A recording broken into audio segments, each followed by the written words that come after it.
Hello class, welcome to study Asif. इस channel पे मैं आप सभी को क्लास 10 के एनसीईआरटी का कंप्लीट सिलेबस कराऊंगा। सो दैट्स वाई इसके लिए मेरे साथ बने रहें और मेरे चैनल को सब्सक्राइब करें। आज इस वीडियो में मैं आप सभी को एक्सरसाइज 1.2 का इंट्रोडक्शन पार्ट करवाऊंगा। तो चलिए आज का हम क्लास स्टार्ट करते हैं।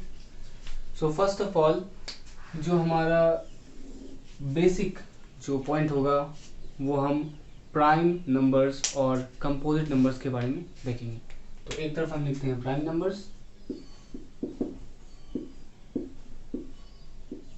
और दूसरी तरफ लिखते हैं कंपोजिट नंबर्स।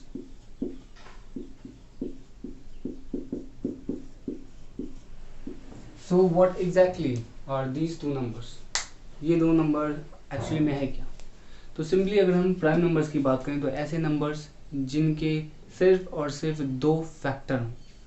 फैक्टर का मतलब है कि वो नंबर उसे डिवाइड कर सके। फॉर एग्जांपल के तौर पे जैसे अगर हम कहें कि 5 एक नंबर है और 5 को कौन कौन से नंबर्स डिवाइड कर सकते हैं, तो सिंपली हम कहेंगे कि 5 को 1 डिवाइड कर सकता है या फिर 5 को खुद 5 डिवाइड कर सकता है और इसके अलावा कोई दूसरा नंबर नहीं है जो कि 5 को डिवाइड कर पाएगा। सो दैट्स वाई हम 5 को प्राइम नंबर की कैटेगरी में रखेंगे।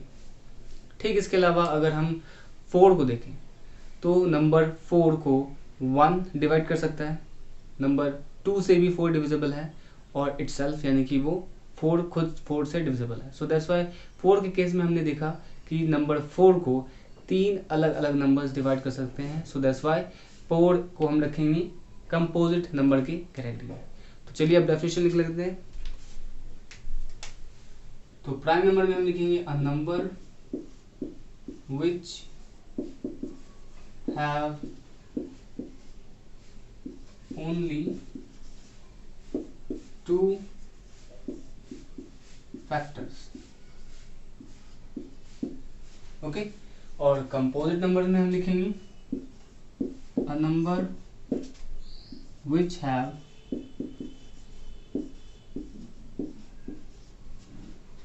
more than two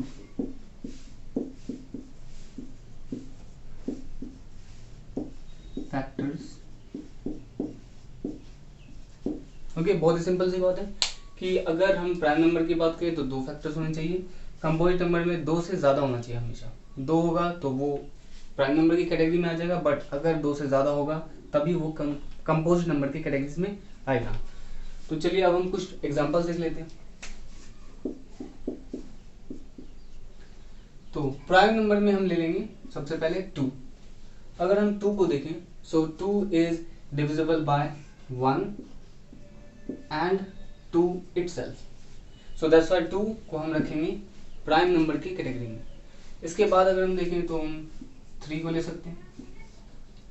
सो 3 को अगर हम देखें तो 3 1 से डिविजिबल है, यानी 1 एक फैक्टर है 3 का, और इसके अलावा 3 खुद 3 से डिविजिबल है। सो दैट्स व्हाई 1 और 3 ये 2 ऐसे नंबर है, सिर्फ ऐसे नंबर है जो कि 3 को डिवाइड कर सकता है। So that's why 1 and 3 are the factors of 3 and 3 is a prime number. ठीक इसी तरह से 5, 7, 11 ये सभी नंबर्स एंड सो ऑन हमारे प्राइम नंबर्स के एग्जांपल्स हैं। अब कंपोजिट नंबर्स के एग्जांपल्स देख लेते हैं। सबसे पहले अगर हम सबसे स्मॉलेस्ट कंपोजिट नंबर की बात करें तो हम 4 को कंसिडर करेंगे। ओके, सो कंपोजिट नंबर में हम देख रहे हैं 4 को। तो यहाँ पे कौन कौन से नंबर हैं जो कि 4 को डिवाइड कर सकता है? तो हम लिखेंगे 1, ये 2 से भी डिविजिबल है एंड बाय 4 इटसेल्फ।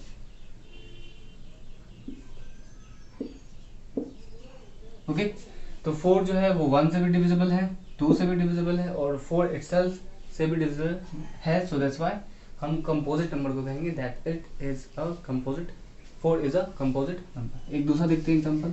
अगर मान लो हम 8 की बात करें तो सबसे पहले 8 को अगर हम देखें तो ये 1 से डिविजिबल है बिल्कुल, एंड देन 2 से डिविजिबल है, एंड देन 4 से डिविजिबल है, एंड देन इटसेल्फ 8 से भी डिविजिबल है। तो यहाँ पे हम देख रहे हैं कि 8 4 अलग अलग नंबर से डिविजिबल है। सो दैट्स व्हाई हम 8 को कंसिडर करेंगे एज अ कंपोजिट नंबर। या हम सिंपली ये भी कह सकते हैं कि जो नंबर प्राइम नंबर्स की कैटेगरी में नहीं आते generally they are composite numbers.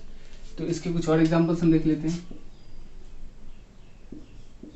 12, 14, 16 and so on. Okay, तो अब हम इसको आप नोट डाउन कर लो। ओके,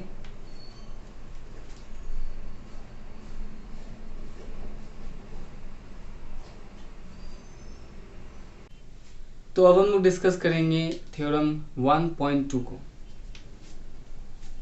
थ्योरम 1.2 और फंडामेंटल थ्योरम ऑफ अरिथमेटिक।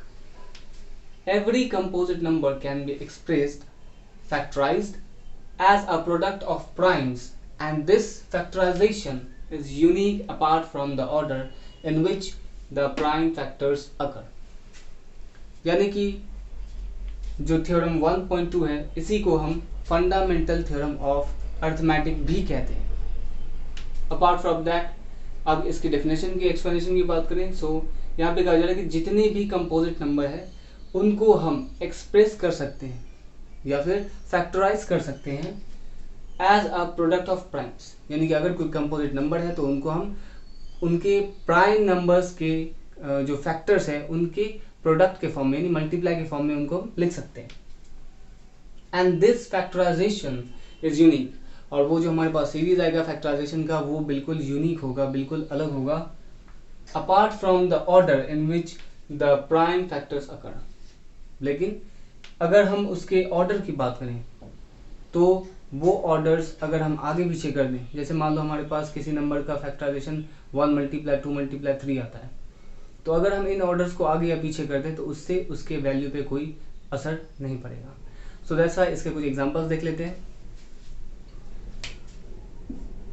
सबसे पहले 18 हमने एज अ नंबर लिया है, तो 18 को हम डिवाइड करेंगे या उनके फैक्टर्स निकालेंगे।